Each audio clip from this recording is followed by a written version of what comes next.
Stugotz here for Blue Apron. 51 weeks of the year, Blue Apron does meal kits, but they've learned from some of their most loyal customers that they've been hacking Blue Apron to make their favorite side. So this year, Blue Apron has created special Thanksgiving side kits just for that reason. I cannot wait to make the stuffing. Oh, do I love stuffing. I love stuffing. It's my favorite side for Thanksgiving. Customize your recipes each week based on your preferences. Blue Apron has several delivery options so you can choose what fits your needs. And there's no weekly commitment, so you only get deliveries when you want them. Each meal comes with a step-by-step, easy-to-follow recipe card and pre-portioned ingredients and can be prepared in 40 minutes or less. Blue Apron's freshness guarantee promises that every ingredient in your delivery arrives ready to cook, or they'll make it right. Check out this week's menu and get $30 off your first meal with free shipping by going to blueapron.com/Stugotz. You'll love how good it feels and tastes to create incredible home-cooked meals with Blue Apron. So don't wait. That's blueapron.com/Stugotz. Blue Apron, a better way to cook. With the Citi Double Cash Card, you get 1% cash back when you buy and 1% as you pay. That's like the joy of discovering the last donut. Ooh. And it has your name on it, literally, in chocolate sprinkly things. No way. Double the love with the Citi Double Cash Card. Apply now at Citi.com/doublecash. Greg Cote of the Miami Herald in today. He is a proud FAU graduate. He's wearing a FAU t-shirt. He has brought in a giant ceramic owl of some sort that he has placed an FAU hat on. Guillermo Gil is destroyed because he had FIU in the Shula Bowl.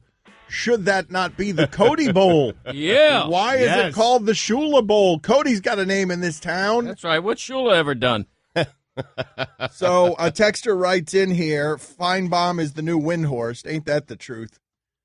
You guys hated Windhorst during that heat run for 4 years. You need somebody to hate. You've given me a wide berth because, you know, I went to the school and I actually want the University of Miami to win, even if I've picked against them. So you've made Feinbaum the new Windhorst. You need one. You've only got one. Right. You jealous?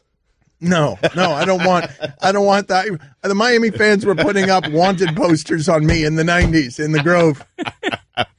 That Pell Grant article? I didn't write the Pell Grant article, but there were wanted posters. I remember I looked at one of them.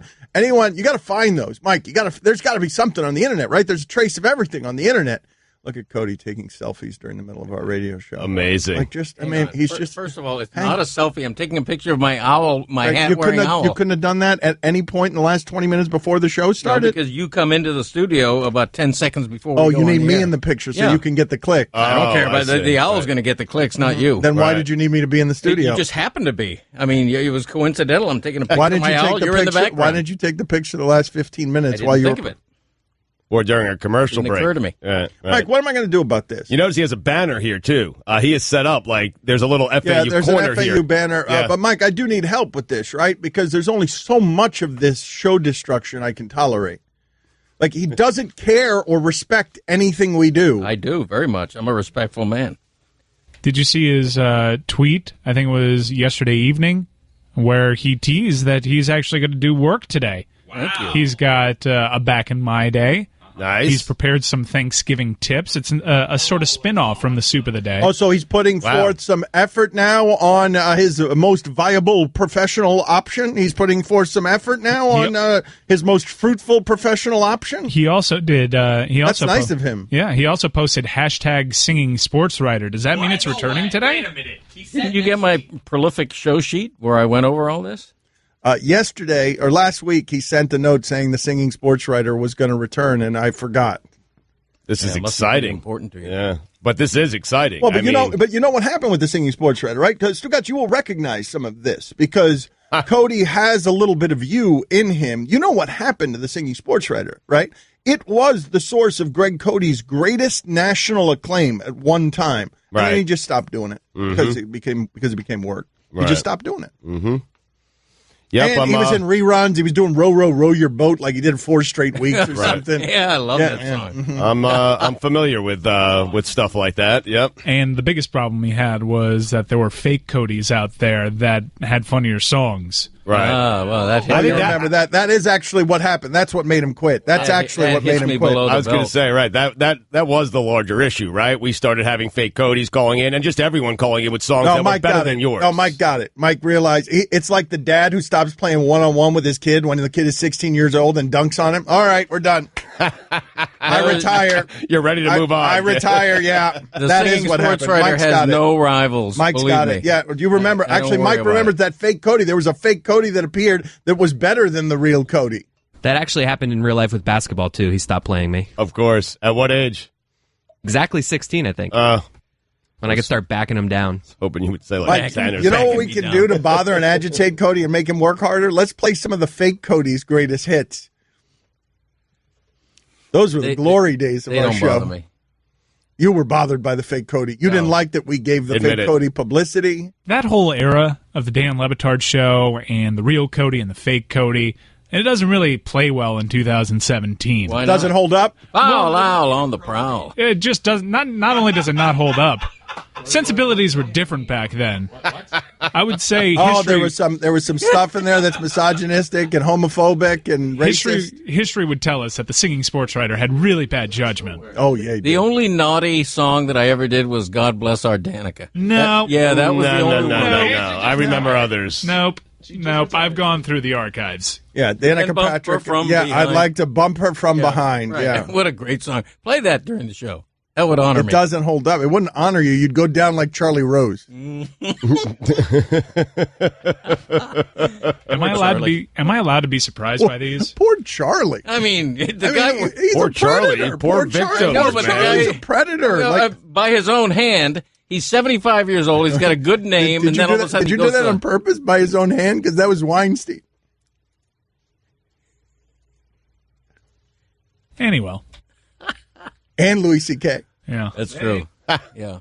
Rose just came out of the shower. I love the idea of a 70-year-old. Well, I shouldn't love this idea, but it is funny. I'm allowed to laugh at some of this stuff. The idea of a brazen 70-year-old Charlie Rose strutting nude in front of women. The idea that it's Charlie Rose. Mm-hmm. Right. Well, wasn't that CBS morning show doing well, at least in part because they brought in the credibility of Charlie Rose? Like, isn't that why they put him on that morning show, and weren't they rewarded for putting him on the morning show? I'd argue maybe I'm applying my own sensibilities here, but I trusted Charlie Rose more than any other newsman in the country. Well, there you go. I was stunned. Yeah, me too. I'm not sure how to process this. Same. He was so nice and kind. I can't really picture He was a very gentle interviewer, right? You don't know these people based on what you see on television.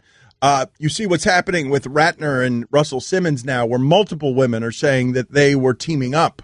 And I actually understand how it is that this happens. And this is not an excuse for that behavior because there is no excuse for it. But if you're reading the reports from the LA Times, Russell Simmons and Brett Ratner, evidently in their early 30s, would team up to, commit what sounds very close to sexual crimes.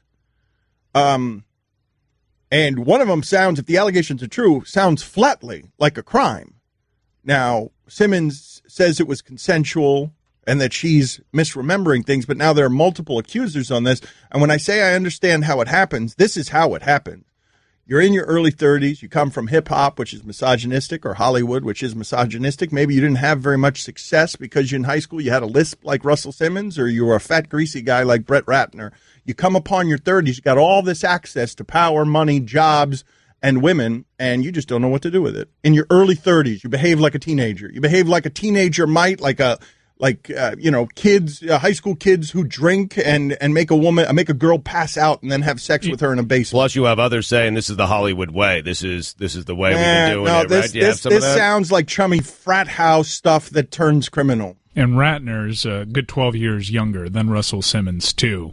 The stuff that I actually got the University of Miami in trouble over was stuff like this that was being punished with laps. Well, remember, there were players on the record saying in the 90s that they would gather around in closets and in windows to watch their teammates have sex. And there were sexual accusations like this being made to Dennis Erickson, and the way they were being punished is with early running. Because the 90s weren't equipped for this. And now we've had a market correction that has actually swung uncomfortably into another extreme that ends up making it feel like equality, because you go from what was a wrong in the past to now an extreme reaction that lumps, inappropriate sexual harassment in the workplace with sex crimes. Mm-hmm. And now you lump everybody in. And what happens with the Charlie Rose thing is once you get this number of accusers, these things are hard to publish. Once you get eight accusers, 3 on the record, 8 people who worked in the workplace who were made uncomfortable by Charlie Rose's behavior around women. Once that becomes something that you can't deny. If you're Charlie Rose, he doesn't deny it. His statement was very carefully worded to not deny it. You can't. I mean, when it's 8 women and 3 of them are on the record, the hashtag Me Too movement has become very powerful. And what you realize is that this is far from an isolated incident. I mean, President George Bush, the original, who's like 95 years old, was accused of and Clinton too, right? impropriety. Yeah, Clinton too. I just think that Clinton already went through it. Right. Clinton we knew about, but George Bush... No, but there's probably more on Clinton. If Clinton went through that today, it'd be a totally different story. If People there were want to more- talk about how Trump got elected around with all that swirling. There were very serious things around Bill Clinton, and forget Paula Jones and Monica Lewinsky as well. If there was more on Clinton, don't you think it would come out? Or already come out? I think it has. It's already been reported. Why Last would couple of we? days. No, but you're thinking there's more on top of what's come out in the last couple of days, there though? are more accusers, man. Yeah. Man. Well, there's like 5 women, I think, and Trump brought them all to a debate, remember, during the campaign. The stuff that's going on now is amazing to watch, and there must be so many people like Charlie Rose out there scared to death because they know that they've been sexual deviants in private, and what's happened is the rules have changed on them the same way they did on Tiger Woods, where all of a sudden we were reporting infidelity, which is not something that we ever did before. Right. The rules changed on Tiger Woods, and now they just changed on all of these men, because all of these things, I'm making fun of Charlie Rose nude in his 70s. All of these things are pre-2011. Not that makes him any better, but he wasn't the old man that he is now. He's not. He may still be doing it now, for all I know. Yeah, but he was still an old man, and according to the reports, these were much younger women. Yes, that he was that's preying the other on. thing. Yeah, that's the other thing. That's some of them were like interns who were like 19, 20, 21. They range in age of 21 to 37 years old. Yikes. That's your contribution? Yikes. Okay.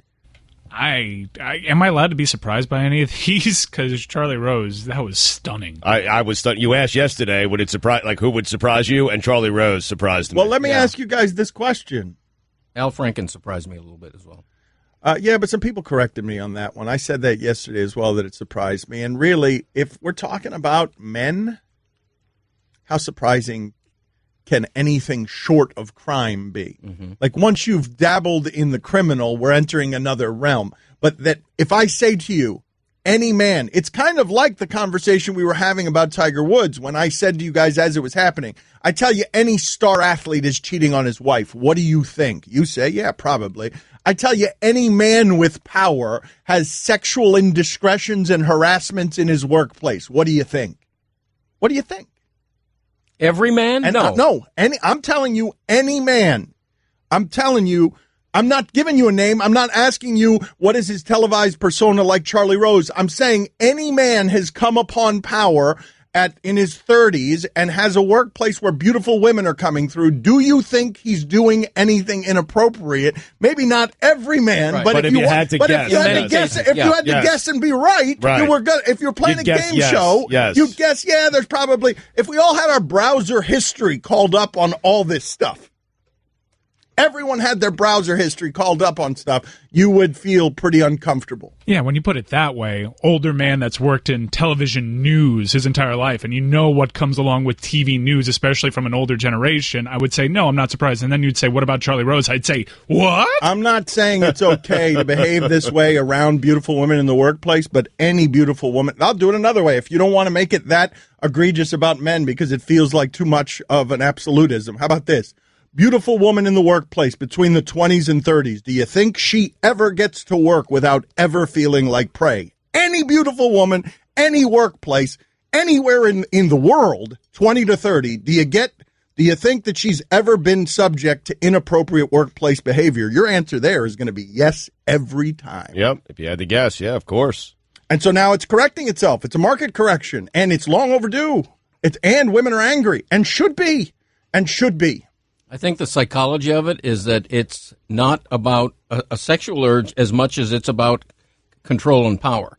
That's what psychologists say about every sexual crime from rape down. Mm-hmm. Power and control. I would say, though, short of sexual crimes, I would say that some of the stuff that happens with the Charlie Roses of the world, again, short of crimes, is aging, mortality. Your grandfather still notices the 20-year-old, no matter what state your grandfather is. It's just male primitive nonsense that needs to be kept in check. One of the things I find interesting, right, when we talk about pedophilia, uncomfortable as it is, evil as it is, the person in our audience right now who is attracted to children cannot control that feeling.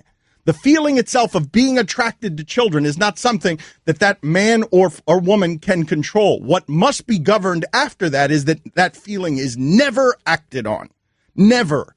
No matter what's in your private thoughts. And that's what's happening here in the workplace. Men notice the 20 to 30-year-old. Men want to sleep with the 20 or 30-year-old. They want to do that. It doesn't matter. It's something in your wiring. What happens next is what matters. Your feelings don't matter on that you're attracted. That's where the power becomes corrosive. It's your actions after you realize Correct. you had the feelings. That's where the power becomes problematic, right there, when you realize she's helpless and you can have some control over her situation, her work, her future, her hopes, her dreams. Mm-hmm. That is acting on that is where all this stuff that badly is overdue for a market correction. I agree. And you're right. The urge doesn't go away. That's why a sexual predator is a sexual predator for life and carries that scarlet letter. Hi, everyone. Stugotz here. Support for the Dan Le Batard Show podcast comes from our friends at Rocket Mortgage by Quicken Loans. Chances are you're confident when it comes to your work, your hobbies, and your life. Rocket Mortgage gives you that same level of confidence when it comes to buying a home or refinancing your existing home loan. With Rocket Mortgage, you can apply simply and understand fully so you can mortgage confidently. To get started, go to rocketmortgage.com/Stugotz, STUGOTZ, equal housing lender, licensed in all 50 states, NMLSconsumeraccess.org number 3030. Dan Le Batard. Stugotz doing, hard preparation for the show, has just been blurting to everyone who will listen. Do you guys realize that we're not making Franks anymore? And do you realize there are a shortage of famous Franks in the country? Yeah. Stugotz. I obviously brought it up with the guys, and we were having a very interesting conversation. It wasn't interesting. Well, we thought it was. The obvious is Frank Sinatra. He's the most famous Frank of them all. Mm-hmm. After that, good luck. Good luck. So I'm telling you, kids, if you're named Frank out there, there's a good chance you're not going to amount to anything. This is the Dan Le Batard Show with the Stugotz on the ticket. Texter writes in, it's about power, not gender. I work in a field that's 95% women. I know women in charge that are just as bad as the men you talk about. Oh, I'm waiting for that. Yep. Mm-hmm. I'm waiting for Ellen. How confusing is that one going to be? Oof. What are we going to do if that happens? You're waiting for Ellen. Perhaps this is one of those things that you don't have to go out there with predictions and specific names. No, but it's a weird spot for you to make predictions. You hate prediction radio, and now you're doing it. It's such a weird spot. No, it's just a random woman who happens to be in charge famously, and also recently there was a picture of her ogling Katy Perry's boobs. And it was not unlike the picture that Al Franken had taken of him. And so I'm saying, all of this stuff is going to get hard to do the math on soon. Was Katy Perry awake? I think so. It's kind of big. Yeah. Kind of a big one. Yeah, I'm just saying that was. Okay, but I put in front of you right now. Let's say I put in front of you right now a scandal involving the photograph. Let's say Katy Perry comes forward and says, I was really made uncomfortable. Katy Perry turning on Ellen. I was really made uncomfortable. Yes. By the way, Ellen was groping at and fondling my boobs. Yes, let's say that. Now what? I guess I'm going to have to take that as it comes, Dan. Okay, but wait a minute. Now what? Then the LA Times starts sniffing around the workplace, and it becomes what happened to Charlie Rose, where all the former employees are like, yeah, Charlie, woo, Charlie. I mean, Charlie was bad news. We always know he was walking around naked and sagging, wrinkled ass. Oh yeah. I love the "and what" portion of that. Right. Though. Like we're supposed to finish, like paint the ending for you. How are we supposed to know "and what"? We're headed there, are we not? Yes. We're headed toward a situation like this that's going to become a newspaper, the Daily Beast or something, reporting on a woman in Silicon Valley who's doing this to men or doing this to women. Yeah, and it's going to seep into sports. I mean, what if all of a sudden you used Ellen? I'll just throw out a random name. What if all of a sudden Greg Popovich is accused of this? I mean, it's everywhere. You know, as my wife asked me last night, what is it with you white men? But how? I mean, it's going to seep into sports. It's really important that we have to attach names to this I thing. just used a totally random name. You know, I could have said Why am I anybody. being the most responsible one in this conversation? Could be anybody. Bill Belichick. What was the conversation you were having with your wife where about random white men? Well, we were talking about, can you believe Charlie Rose? You know, that kind of a conversation. And she says to me, what is it with you white men? And I had no logical retort. I love that you are the spokesman for white men. I am. I love that she Right. comes to you. It's true. Yeah, I've been a spokesman for the white community for years. I love the white man. You're perfect, by the way. Thank you. Having Yeah. you as their Sean Spicer. Yes. Spokesman for the white community. Anytime there's a white issue, come to me.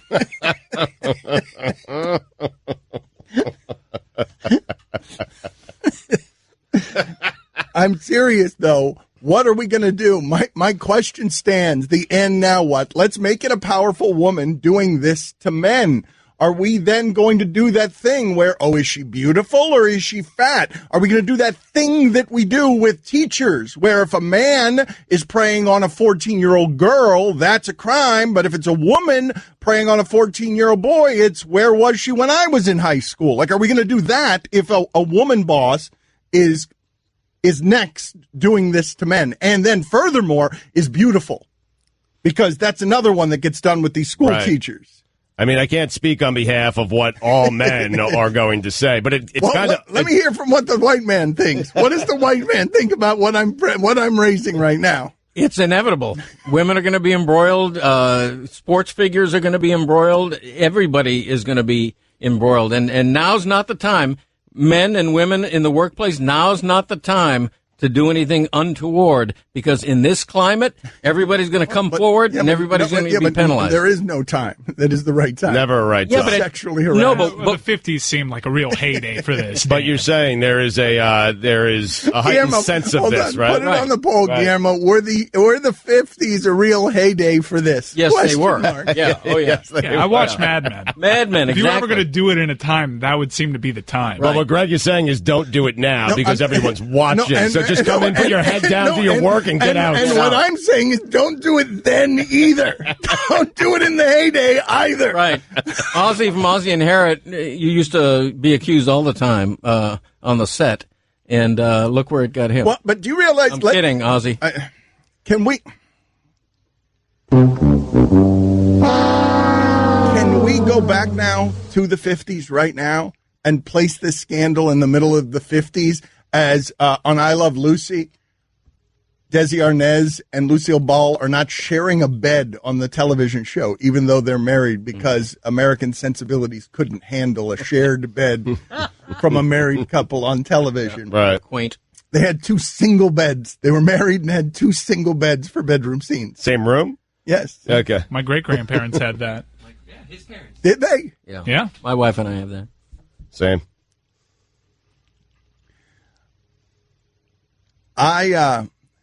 There is a quainter time here. I'm not longing for the heyday of the 50s, but there is a quainter time when you mention your great-grandparents. And I remember somebody who would be a great-grandparent today if she were still alive. She said with such pride in her late 80s, she would say, my husband, we were married 40 years, and he never once saw me when he got up in the morning without makeup. And I was looking at her as she said this, really super sad inside. What a weird thing to be proud of. Well, but she was. I mean, but it's a different time. Yeah, like right. she was there. She was always there, best presented for her man. And when we're talking about these scandals, I want the executive producer of I Love Lucy to have a Harvey Weinstein scandal in that era. Who would that even be? Jackie Gleason? Like, who would be? Would it be Merv Griffin? Like, who would be? Somebody like that, Johnny Carson. Yep, someone like right? that. Barry Gordy the of scandal Motown. the scandal with the specifics. The specifics Really? are shocking in 2017. I'm really uncomfortable attaching names to this. Just throwing out examples. I'm not indicting anyone. I mean, you have attached Greg Popovich's name to this. Yeah, well, he's a great guy. I love that guy. He wouldn't do that. I mean, do you forget that you're on the radio? Like, you made a big show last week of not allowing us to show a drunken video of you because of how important your journalistic integrity is to you. And I've got a story to tell about that, by the way. I mean, the guy in the next room there who took the video, even though he shouldn't have.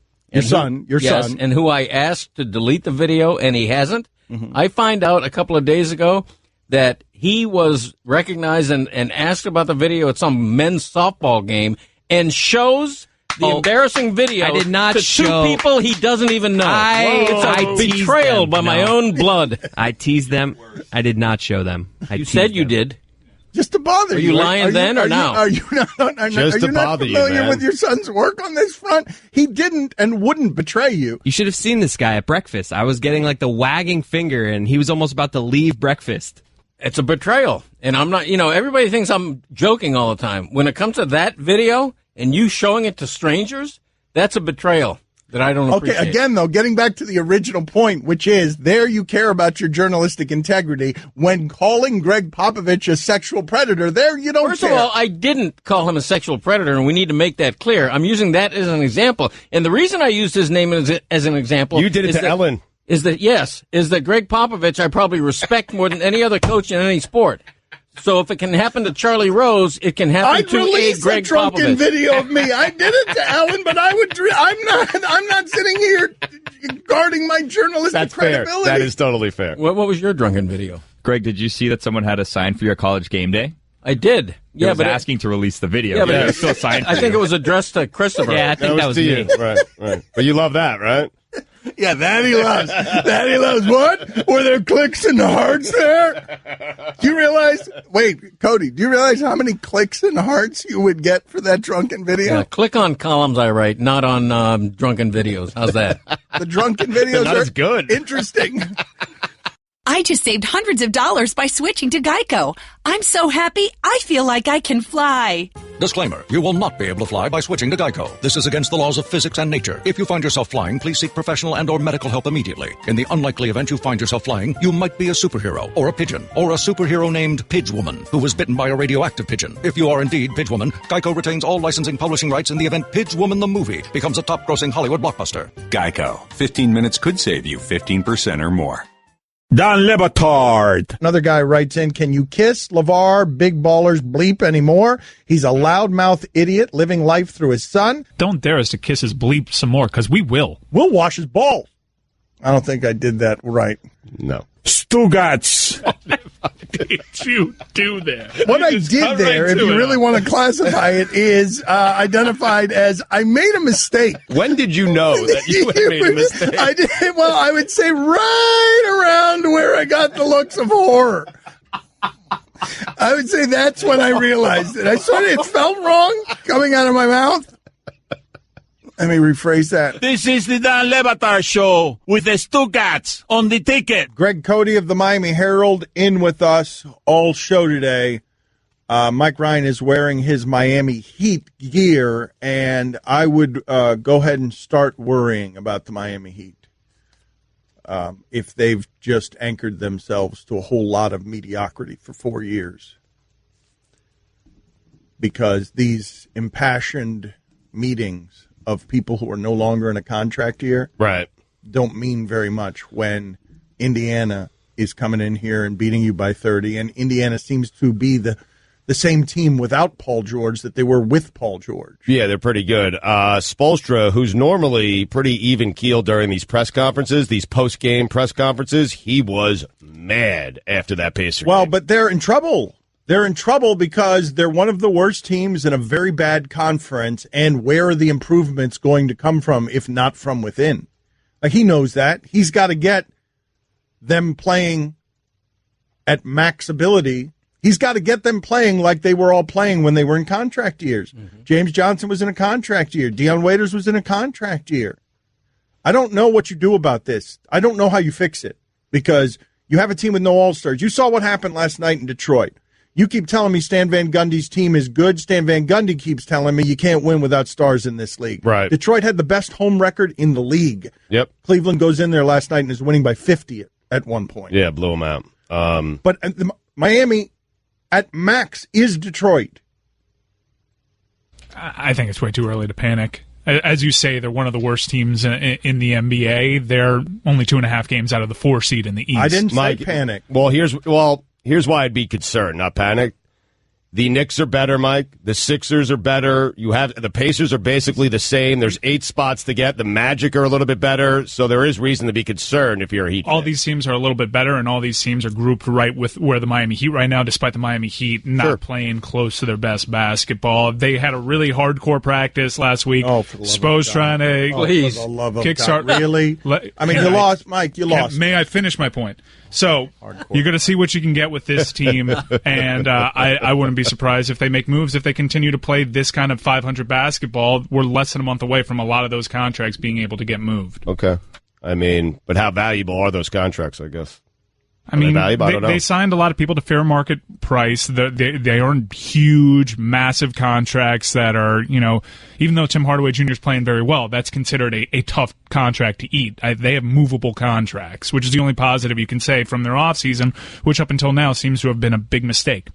I wonder when the mediocrity is going to start showing in the crowds, in the fans who have been very supportive because, you go from the Big Three era to 500 teams, and a team now that wants to get to 500. It's such a drop off, and like you say, they have no stars. They have 2 players in Dragic and Whiteside who maybe are almost stars or going to be stars, and then it's just a bunch of spare parts. But here is the flaw in Mike's emotional reasoning when it comes to the Miami Heat, and he gets very emotional about them.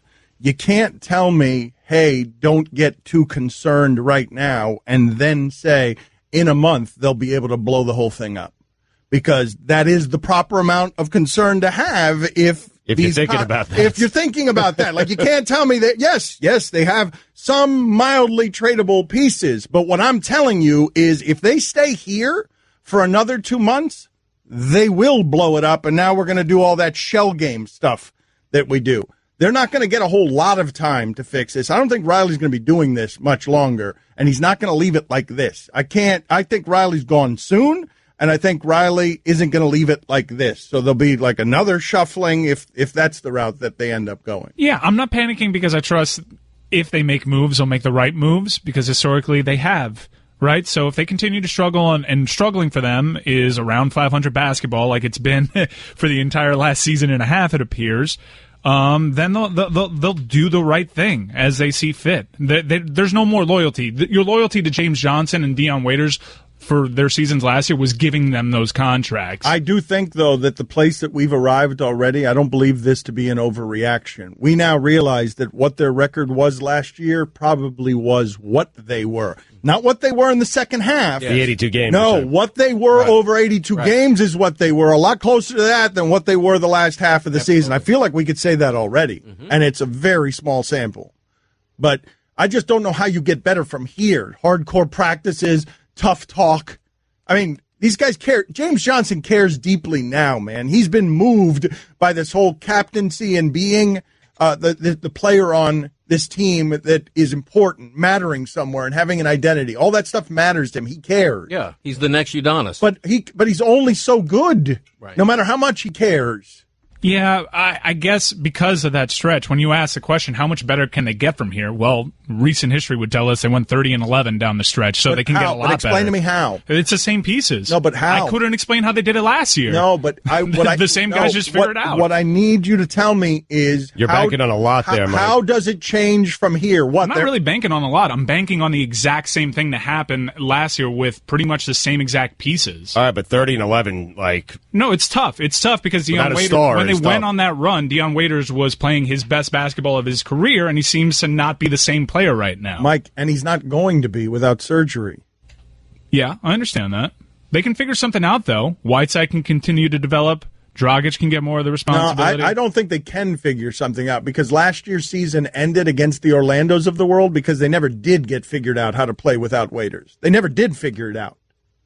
You got to hope that Waiters gets healthier as the season progresses. They need Waiters to be max motivation, best shape of his life, and not faulty ankles. That's how thin the margin is for this basketball team. Right. And that's just brutal. That's brutal. Well, how do you blow it up? I mean, other than Whiteside, what asset of yours really has trade value? Dragic right now, probably, I know his most recent game wasn't very good, but you take into account the summer that he had, he's probably playing the best basketball of his career right now.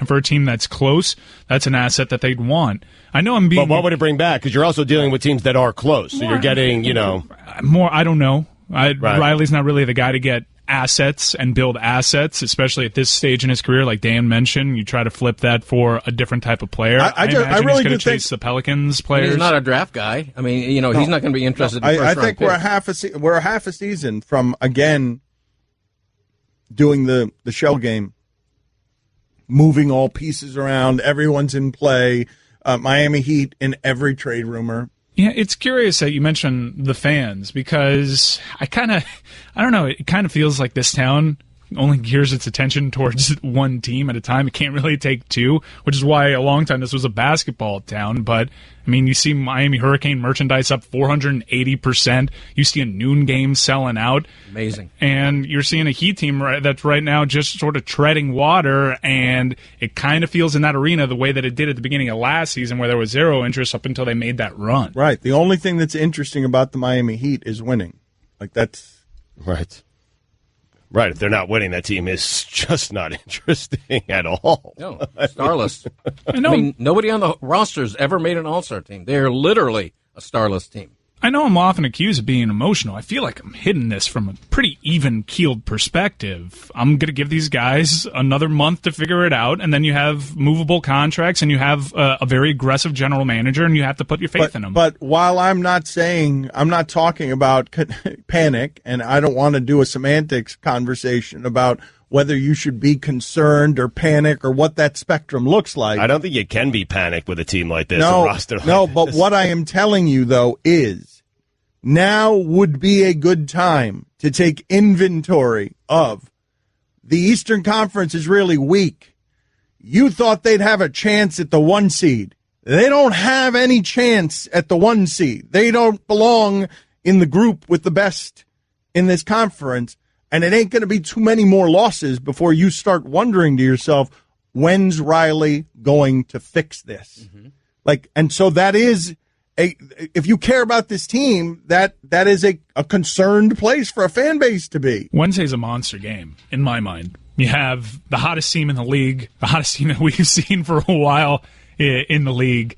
Coming here on Wednesday, a lot of extra time to prepare coming off of your worst performance of the season. And you were encouraged because Friday was probably their best performance of the season. They needed that win, and they had a 3-3 road trip where you kind of felt like the team was coming together. That's why Sunday made 0 sense. So I'm hoping they come out on Wednesday and win that game, and then we can all be chill about this. They feel like a 500 team. Yeah, just like last year. I mean, 500's 500 no matter how you get there. I mean, 11-30 to 30-11 just didn't make any logic. I mean, they were a 500 team. And now it's going to get to the point where you look at the standings and you go, wow, it's going to be a scramble just to make the playoffs and get that 8th seed. Yeah, that's not where they are yet. You have the Bucks as the 9 seed right now. I mean, think about it. I'm telling you, there are teams in the East. That's your biggest concern. The other teams in the East there are got a lot better. of teams in the East that you could look at and say they're better than Miami, period.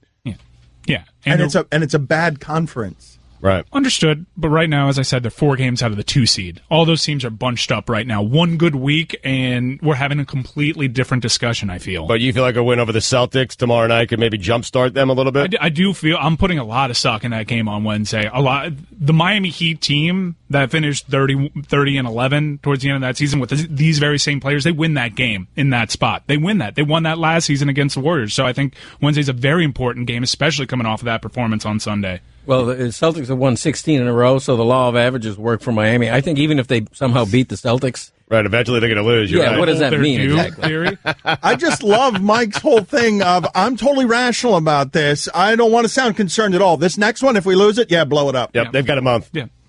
I mean, you know what I mean? I trust them, though. I trust them to win this game on Wednesday. Do you? Do you really? Yeah. Wow. I mean, Boston should have lost last night. I don't have any idea how they won that game. They were down double digits with like 5 minutes left. Kyrie. I mean, he's out of his mind. 47 points.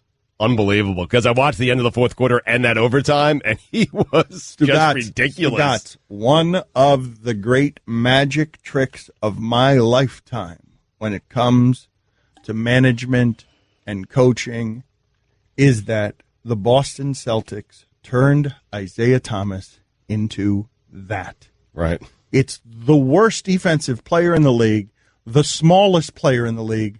The Celtics had him averaging 30 points a game. Now Hayward's out, and Kyrie's getting all of that. Kyrie is so much better than Isaiah Thomas. I'm telling you, what the Celtics did with Isaiah Thomas was one of the great magic tricks of my lifetime, that they parlayed him into something that people thought had value when Isaiah Thomas could be had cheap, and Isaiah Thomas is wandering around saying to himself, I'm a max player, and he's wearing Brinks trucks on his feet. He was wearing like slippers that were Brinks trucks because he's ready to cash in. Now they've got a player to do that. Kyrie Irving, this is broken so well. It's literally broken in Gordon Hayward's case. Right. It is broken so well for Kyrie Irving because now the Celtics are going to have a problem when Hayward gets back. Yes, they are. Right. Like, how does he fit into all of this? And I mean, it's a fun problem to have. I mean, you'll fit him in. Right. He's a great player. Kyrie's probably going to get an MVP from this season if they continue playing this way. Kyrie's defensive metrics, he's earned an MVP. He was the worst defensive point guard outside of Isaiah Thomas, and now you look at the metrics, he's one of the best. Their defense is so good. Mm-hmm. I mean, they gave up 102 last night in an overtime game. I mean, it's just ridiculous. No, but I don't understand. Look, I don't understand how that game was won because give me the lead that Dallas had with 5 minutes to go, or fine for I thought they were up 15. I'd given up on the game, thinking to myself, okay, the Boston winning streak is over. No, Dallas had a double-digit lead in the fourth quarter. How late in the fourth quarter, though? Right now. Well, I didn't watch the game. Did Dallas blow it, or were the Celtics being the Celtics? Because they're really good. When you say the conference is weak, it's not weak at the top. I mean, Boston and Cleveland's going to be Cleveland again and figure it out. It's a weak conference. Not at the top. It's a weak conference. I mean, it's a weak conference. Okay. Okay. So you think Boston and Cleveland, they're weak teams? Is that right? I think they're a weak conference. Top heavy. Right, okay. Top heavy. I would agree with that. That's logical. Thank you. You're welcome. 10-point lead, 5 minutes to go. And it went to OT, right? Yeah. So Mike's got it as a win. Yeah, he win. He played them well earlier in the season. He win this game. All right. So there you go, guys. All right. You heard it here. Mike Ryan, totally rational, totally reasonable, not emotional at all, even keel. If they lose, blow it up. Yeah.